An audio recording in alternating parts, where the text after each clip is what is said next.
Hello friends, welcome to my channel. I am doctor Beena Sethi और आज हम बात कर रहे हैं कुछ ऐसे फूड के बारे में जो हमें नहीं खाने चाहिए। और नहीं का मतलब बिल्कुल नहीं खाने चाहिए। तो उसमें सबसे पहले हमारा जो फूड आता है वो आता है प्रोटीन रिच फूड, जिसमें प्रोटीन बहुत ज्यादा है।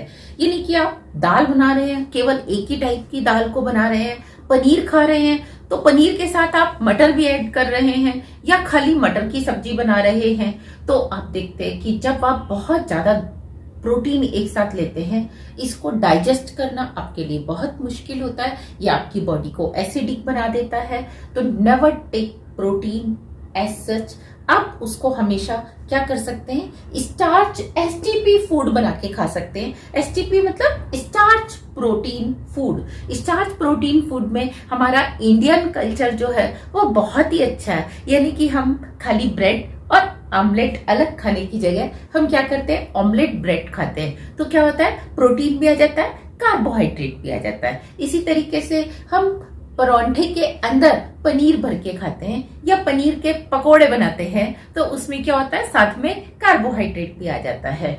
इसी तरीके से हम खिचड़ी बनाते हैं। खिचड़ी में हम दाल और चावल दोनों को क्या कर देते हैं, मिक्स कर देते हैं। तो इसीलिए कोशिश करिए कि जब आप प्रोटीन की कोई डाइट बना रहे हैं तो बीच में थोड़ा सा आप कार्बोहाइड्रेट ऐड कर दीजिए। तो उससे आपका प्रोटीन का डाइजेशन जो है वो अच्छे से होगा। डाइजेशन से मतलब एसिमिलेशन, प्रोटीन जो आपने खाया है वो आपकी बॉडी के अंदर तक एसिमिलेट होगा। इसी तरीके से कमर्शियल मीट अगर आप लेके आ रहे हैं तो ध्यान दीजिए कि क्या उसमें उन्होंने नाइट्रेट मिलाया हुआ है। तो कमर्शियल मीट विद नाइट्रेट खाने से आपको कैंसर भी हो सकता है। तो इसको आप बिल्कुल आज से ही क्रॉस लगा दीजिए कि आपके ऐसा मीट बिल्कुल भी नहीं खाना है। कोशिश करिए फ्रेश मीट लेके आइए और उसको खाइए।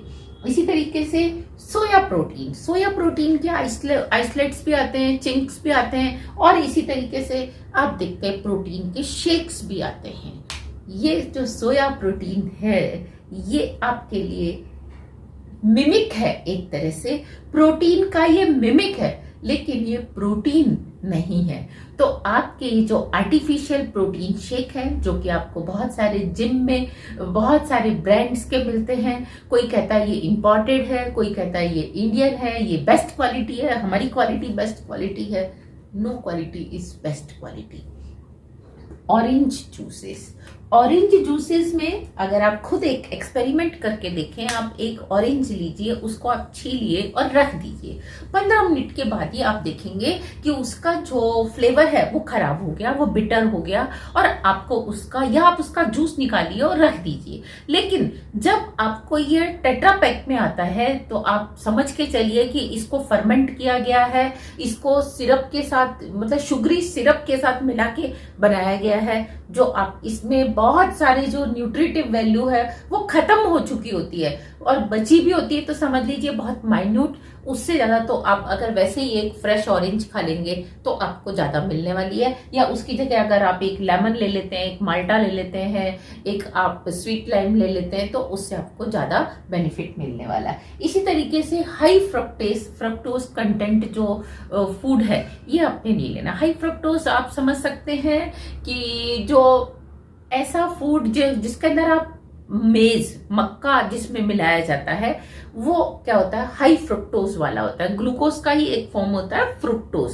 तो जिसमें हाई फ्रुक्टोज लेवल होता है वो भी आपके लिए अच्छा नहीं होता। और ये जनरली आपको जो है कॉकटेल वाली जो पीनट्स है उसमें मिलता है, इसी तरीके से योगर्ट में मिलता है, और आपको एप्पल सॉसेस में, टोमेटो बेस्ड सॉसेस में मिलता है, आपको सीरियल बार्स में मिलता है जो आप खाते हैं। आजकल तो इनका बहुत ही ट्रेंड चल रहा है। और अगर आप पिज्जा खाते हैं तो उसमें भी फ्रक्टोज बेस्ड जो होते हैं, ब्रेड, फ्रोजन ब्रेड लेते हैं उसमें भी फ्रक्टोज होता है हाई।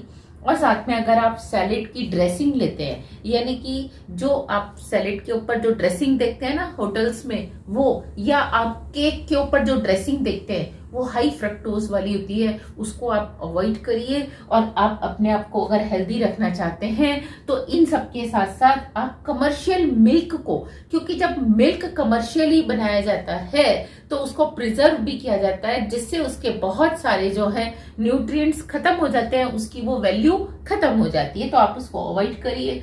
प्लस प्रिजर्व्ड फ्रूट्स, जो फ्रूट को प्रिजर्व करके देते हैं उसको आप अवॉइड करिए। और अगर वो गल्फ कंट्रीज से या मेक्सिको से कहीं इधर से आ रहे हैं तो वहां जनरली क्या करते हैं, डीडीटी का यूज करते हैं, डाइथाइलिन डाइअमीन टेट्राएसिटिक एसिड, जो कि एक इंसेक्टिसाइड है।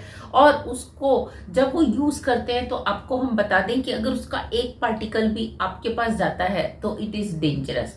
और वो इसको यूज करते हैं और डिफरेंट डिफरेंट कंट्रीज में क्या करते हैं, अपने प्रोडक्ट को सेल करते हैं। तो ऐसा नहीं हो सकता कि वो कितनी ही अपनी सेफ्टी रखें तो वो डीडीटी का कंटेंट आपके प्रिजर्व फ्रूट में ना आए, वो आ सकता है। और अपने घर में भी आप डीडीटी के इस्तेमाल को बिल्कुल बंद कर दीजिए।